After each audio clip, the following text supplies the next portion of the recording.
What's up, YouTube? Welcome back to another video. Today's video is gonna be a little different, a little bit weird. I actually took to Reddit to ask you guys, the community, what you guys think the most hyped cards for each color are. Now, we're in a bit of a weird, different place with Riftbound, where the game is officially released in China, but in the rest of the world, we're still kind of waiting for the game to come out. So we're in this weird place where we're evaluating the Chinese meta because they actually have the game. They're playing with some sort of stakes on the line.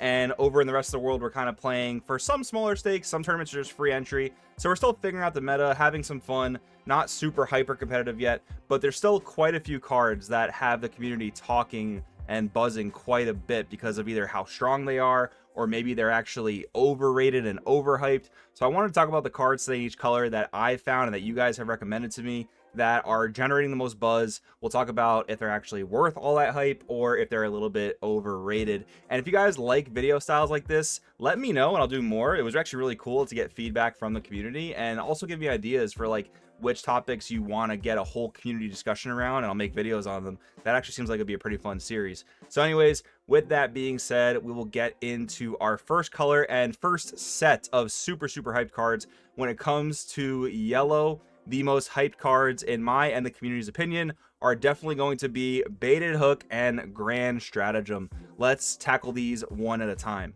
Starting off with Baited Hook, this card is super strong. Basically sacrifice a unit, then look at the top 5 cards of your main deck. Don't forget that errata, where you can now banish one unit that has might 1 greater or less than the unit you sacrifice, and then play the unit. So you basically get to treat the top 5 cards of your deck as sort of like an extension of your hand, while you can only pick out certain cards from that top 5. Depending on the unit you sacrifice, you're going to be able to pick from a pretty wide swath. Now, Baited Hook has actually been doing very well in Darius builds. Darius just won a 1K tournament where it featured the Baited Hook build, and we've covered many events on this channel where Baited Hook Darius has done very well. We have yet to see any other Baited Hook builds do particularly well, though. I can't really recall like a Baited Hook Victor, which I think is like the next best build of Baited Hook, or at least the next best talked about. Now, don't get me wrong, I think Baited Hook is super strong, but the question is it overhyped, or is the hype really justified? I do think the Baited Hook decks are very strong. They're very hard to kind of deal with when the ball gets rolling on their strategy, but I do think they have some fundamental weaknesses. One of those things like being their hand advantage. Yes, they spam a board extremely well, but then they run into the problem of like not having gas in their hand. So if their board gets answered, they're going to be a little bit of a rough spot. And then we have to consider like side decking in full matches where the opponent may have access to gear removal, and if your Baited Hook gets answered, how good is your deck that was entirely built around Baited Hook? How well is that actually going to perform?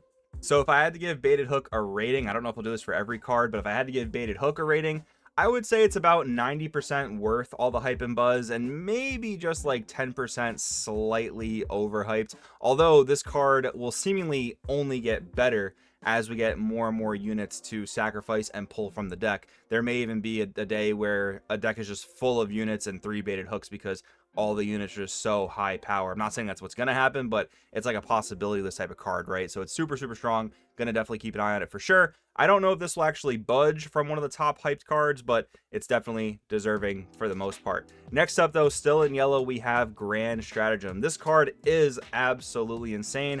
Thank goodness it's like somewhat appropriately costed, costing 3 runes, where it sets you back more than a full turn. But really, that's not such a downside in a competitive player's hands, because you're pretty much using Grand Stratagem either to win the game when you've scored 6 points and you give all your units enough might to where your opponent really just can't handle it, or you're kind of on the back foot and you're in a position where you have to use Grand Stratagem just to clear your opponents out of the battlefields, and in that case you might actually lose the game because you had to use it so early. However, when you are on that 6-point part of the game, Grand Stratagem is more or less an auto win. Now, there are a couple decks that can deal with Grand Stratagem, mostly in the form of green being able to actually negate the spell, and orange being able to look at the hand and pick the spell out with a card like Sabotage. But still, it's a very powerful card, and I think this card is pretty much fully worth the hype. I think it's one of the best win conditions in yellow, especially obviously when it comes to a deck like Victor, but we've also seen this at 3 and 2 copies in those Darius Baited Hook decks. So 100% worth the hype. I don't know if this one's ever going to get dethroned either in terms of set 1. Let's now move on to red. So one of the most highly recommended cards I got for this discussion was Immortal Phoenix. I gotta say, I don't fully agree. The card's very cool, and I do think there's going to be a time where that card is extremely, extremely strong.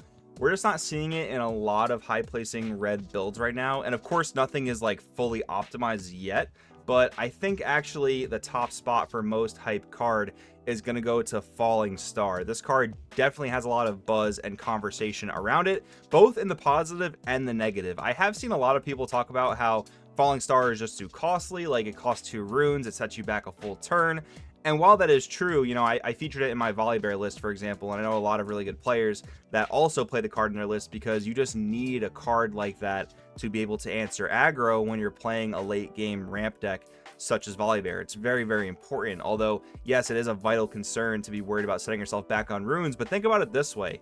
You could be setting your opponent back potentially 2 turns. While you're setting yourself back 1 turn by setting back 2 runes, you can set your opponent back 2 turns by killing 2 units that they probably spent 2 turns playing. So that trade-off alone is worth it. But then you factor in all the other things. You can snipe a 6 might unit by itself with Fallen Star. You can hit things in the base, which is actually really hard for red to do. So the fact that Falling Star gives red that ability is extremely, extremely strong. So my opinion, 100% worth the hype. This card is insane. Next up, we're talking about green. I did get a couple recommendations to talk about Defy, and while Define is an absolutely insane card, I think this spot has to go to Charm, because Charm, I just can't wrap my head around the fact that it wasn't Ari's signature spell. I mean, besides the fact that it literally is Ari's spell, like her key identifying spell from League of Legends, but it's just so strong, and it's such a stronger card compared to Foxfire that I am just flabbergasted that it's not her signature spell. This 99 times out of 100 is a 1 cost, 1 power, straight up removal spell. Like, take any unit in your base for the most part, and as long as I have a unit in my battlefield that I know can answer it, it's coming over to my battlefield, it's losing that fight. All the decks that play the card for the most part get benefits when you turn your opponent's cards into attackers when they're not accounting for it. So this card is absolutely nuts. I don't want to cause any like crazy controversy, but this is a card that I can definitely see either needing some sort of like tweak later on, or maybe even like a ban, because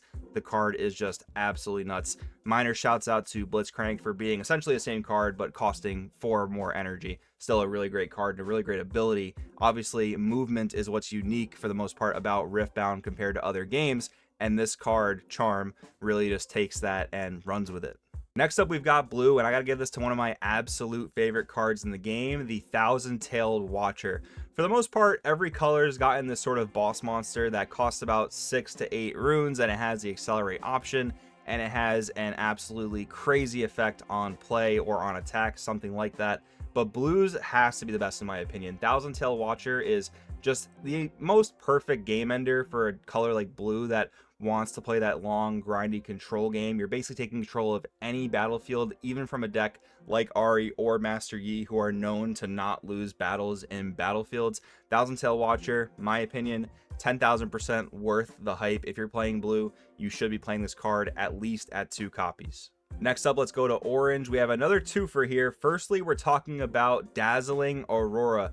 This card, possibly the most talked about card in the entire community at this point, and for good reason. It's entirely format defining. This card is so strong because basically it gives the orange deck that's playing it inevitability. If you don't beat me fast enough and I get to establish Aurora, I am going to just play so many units, and you're not going to be able to handle all the resources that I'm accruing from this, and you're going to just lose the game.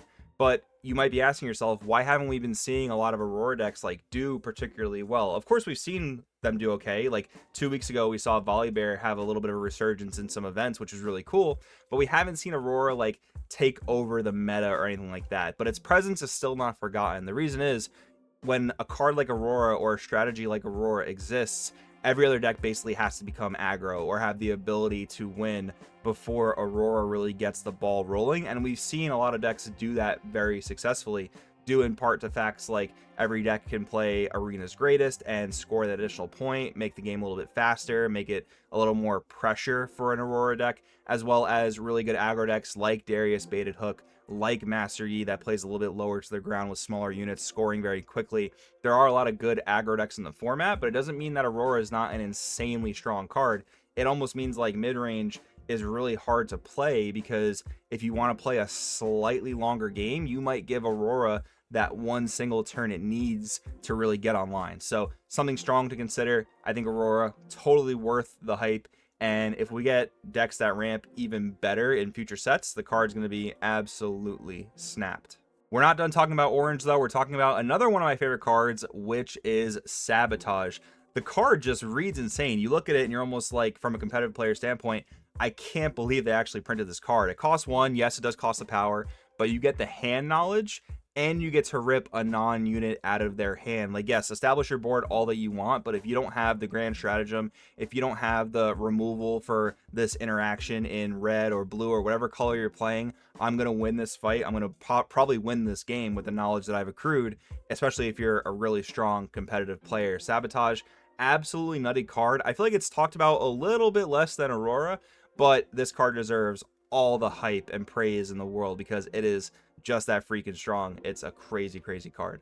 And we have left the worst for last. We're talking about purple, what I think many players consider to be the worst color, at least at this moment. There's probably still gonna be some innovation between now and the global set release of the game, but I do want to talk about Nocturne for a bit because I feel like there's a lot of talk about Nocturne in that color. My personal opinion, Nocturne is extremely overhyped. Yes, it's cool to be able to play that sort of like free body, even though it does cost you a power, but it's just really inconsistent. The only deck that can really facilitate it is Teemo, both in tandem with like stacked deck and a card like Teemo Scout. But even then, there's only 3 Nocturnes in your deck. If you draw them, you don't feel particularly great about it. You're really trying to pull off this combo that doesn't always really get you to where you want to be. Like, yes, it can win you a fight if you happen to flip the Nocturne off the top, but if you don't, it's just a 4-drop vanilla for the most part with ganking.